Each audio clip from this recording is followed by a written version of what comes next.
Buenos días, clase. Hoy tenemos nuevo vocabulario. Se llama el imperfect progressive. Before I jump into the imperfect progressive, I want to give you guys a refresher on the present progressive. It's something you learned in Español Uno. So the present progressive tells you what is happening at the moment. So it's equivalent to our English ing, like I am teaching, you are learning, for example.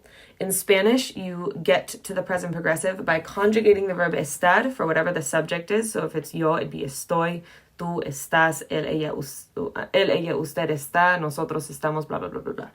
And then the second part of the phrase, just like in English we have two parts, is, and then the verb, Spanish has two parts as well, so estar plus the verb. If the verb is an AR verb, you're going to take off the AR and add ando.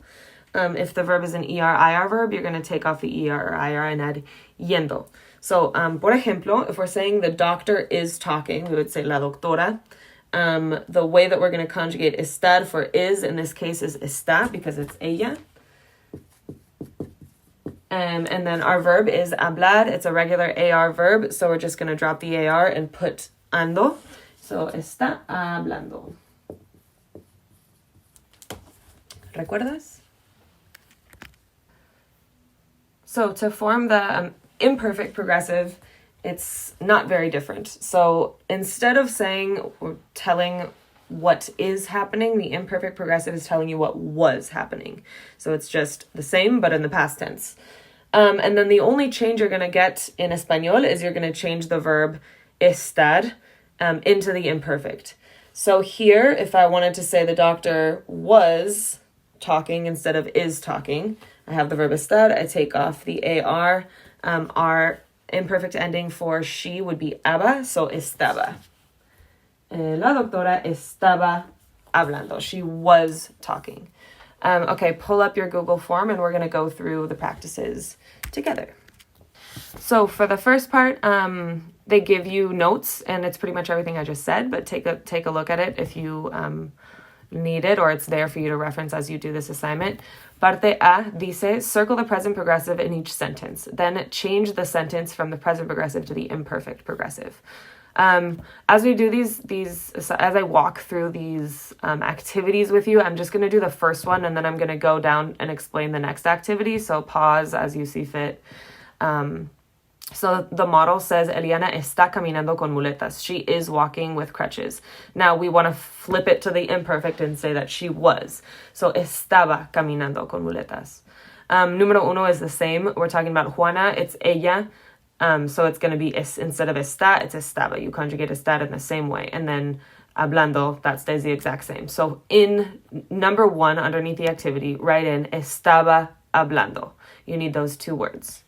Parte B, dice, says you can use the imperfect to describe something that was happening over a period of time, as you do often when you're talking in the imperfect. The imperfect progressive uses the imperfect tense of estar in the present participle. We already know that. That's what we've just been talking about. So, estaba escribiendo, was writing. I think you do the same thing here. Or, I mean, like you're going to produce the same thing where you're going to have the verb of estar conjugated in the imperfect plus the present participle.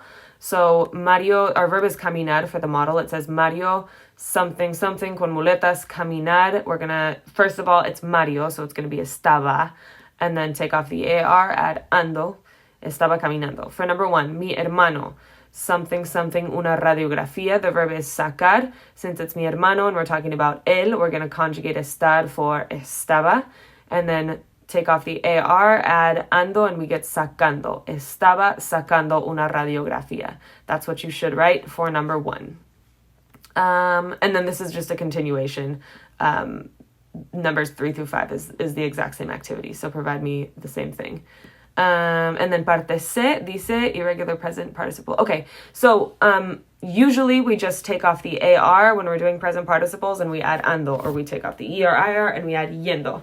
But there's a few spell changers, as always.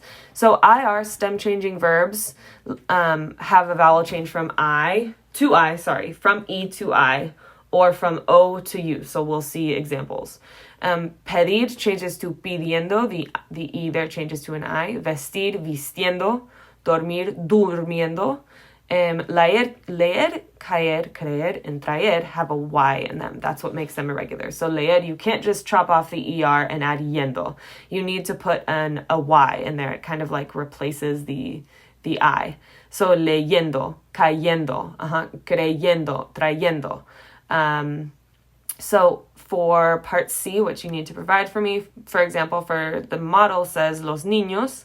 Since it's los niños, we're going to conjugate estar for estaban. Estaban siguiendo a sus hermanos mayores.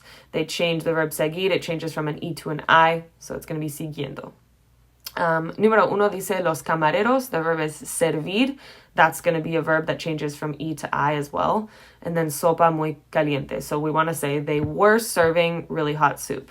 So los camareros, what you're going to write is estaban, because it's they, ellos, estaban sirviendo. That's what you should write for number one. Estaban sirviendo. I'm going to do dos with you too. Felipe Sánchez is una persona, just one person. So we're going to conjugate for él. We're going to conjugate the verb estar, and that's going to be estaba. So that's our first word for the answer, estaba. And then the verb is leer. And we already know how leer changes because they showed us above. Leer changes to leyendo. So número dos would be estaba leyendo. Part D, imperfect